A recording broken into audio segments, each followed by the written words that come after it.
கொஞ்சம் ஓப்பனா பேசுவோமா? எங்க அம்மா சொல்ல முன்னாடிலாம், ஏன்டா நைட் டைம் அதுமா ஏன்டா நான்வெஜ் எடுத்துட்டு வீட்டுக்கு போற?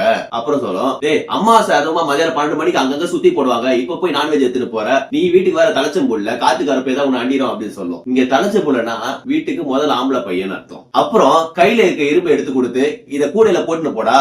எந்த துஷ்ட சத்தியம் உன்னை அண்டாதடா அப்படின்னு சொல்லும். அப்பதான் நான் சொன்ன அம்மா கிட்ட, இங்க ஸ்விக்கி ஜொமேட்டோன்னு ஃபுட் டெலிவரி பண்ற பசங்க அவங்க வீட்டுக்கு தலைச்ச புள்ளையாதான் இருப்பாங்க கண்டிப்பா. அவங்க நேரம் காலம் பார்க்காம நான்வெஜ் கொண்டு போய் எங்கெங்கயோ டெலிவரி பண்ணிட்டு தான் இருக்காங்க. அவங்கள வந்து எந்த காத்துக்கார பண்ணிச்சு? இங்க வறுமைக்கு முன்னாடி யாருக்கும் பேய் பிசாசு பூதத்தை பார்த்து பயப்பட டைம் இல்லமா அப்படின்னு சொல்லுவேன். அந்த மாதிரி இங்க ஃபுட் டெலிவரி பண்ற பசங்க, அதுக்கப்புறம் வேற சில பொருட்களை டெலிவரி பண்ற பசங்க அபார்ட்மெண்ட்ல போய் டெலிவரி பண்ணும் போது அந்த அபார்ட்மெண்ட் இருக்கவங்க ஃபுட் டெலிவரி பண்ற பசங்க அந்த வேற டெலிவரி பண்ற பசங்க எல்லாமே அந்த அபார்ட்மெண்டோட லிஃப்ட்டை யூஸ் பண்ணக்கூடாதுன்னு போர்டு வச்சிருக்காங்க. இதுக்கு பேர் என்ன தெரியுமா? Modern day untouchability. ஏதோ ஒரு ஃபர்ஸ்ட் ஃப்ளோர் செகண்ட் ஃப்ளோரா இருந்தா கூட பரவாயில்ல. இதே ஒரு 10வது 15வது ஃப்ளோரா இருந்தா அவங்க என்ன பண்றது?